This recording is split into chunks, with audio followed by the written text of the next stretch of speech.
Okay, in this video I'm gonna show you how you can make your character, how you can animate your character having a stroke.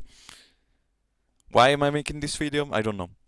Because probably because I went for like a couple of hours trying to get this right, and I don't want anyone else to like suffer the same pain I had. But regardless, I'm gonna show you now.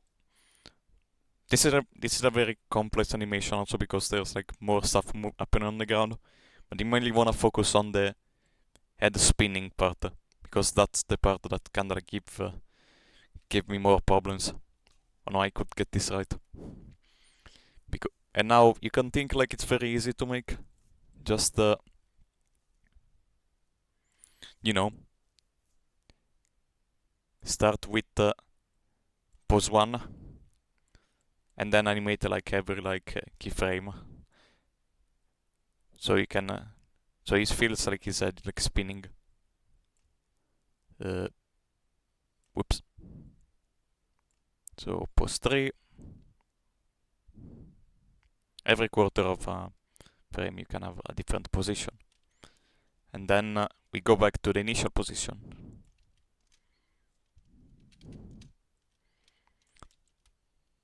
Now what we will find out is it doesn't look like his head is spinning. It more looks like he's bouncing between like the 4 position.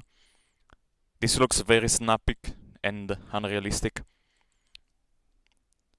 and that's why I think it is, because there's like 2 main keyframe types that you can like have in Blender. I'm gonna forgive you if I'm gonna butcher a lot of these terms, but I'm not like Blender expert. I'm just giving you advice on the go. But there are 3 type of like movement you can have. There is location, where you grab it and move it. Then there's scale, where I can make it very big, or I can make it very small. Okay, and then rotation. Particle accelerator. Yeah. Okay. Spin. Okay. Regardless. Let me reset this. Okay, so and basically the problem is that rotation, it works on 3 axes. X, Z, and epsilon. No. Okay. The problem is that Blender gonna like if you create a keyframe for rotation, it's gonna take all of these 3 at once instead of individually. So if you go here in the head bone, you can see that you can have all the different keyframe breakdown: X location, Y location, Z location, but also all the type of rotation, all the type of scale on all the 3 different axes. What we want to do is to make an animation breaking down into individual axes. Okay, so right here we got we want the Z rotation axis right here, and we want to get rid of like these frames. We're not gonna need this one, and actually get rid of all of this and all of this, and while selecting the Z-axis, we want only to be moving this to the left, and we press I here and only select the channel. Right now I got this channel selected. Press this, and hold on. Better if I reset the keyframe right here with I, and then I go here, select only this channel, and then move it to the left, and press I over here, and only selected channels. Good. And now we want to go halfway here, right?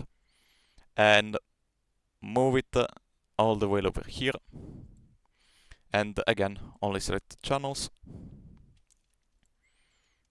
And then we copy this one and paste it all the very end so it goes back in the original position.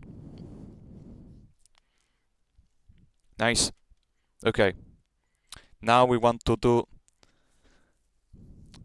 almost like the same thing with the x-axis. This time though,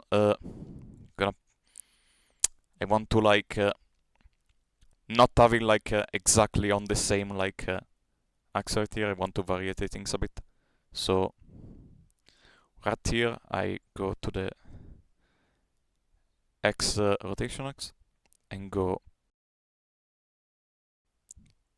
So okay, then you want to go into the x rotation channel right here, and then you want to animate. You want to put a keyframe over here. So and then this time I'm gonna break it into only a quarters. Then we do like only halfway. This one is gonna be only every 1/4 of the animation. So 1 on 25.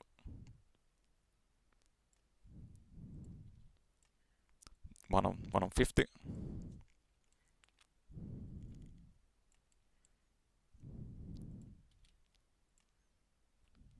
1 on 75.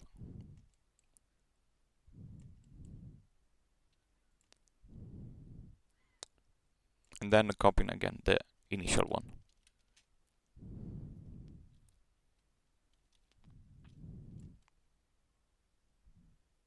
And then you have a more smoother animation, I say.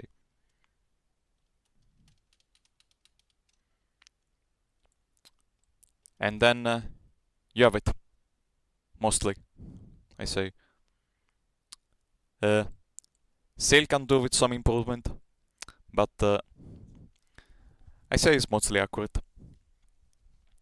And this is how you animate your character having a stroke, or at least this part. Then that's about it. Bye bye.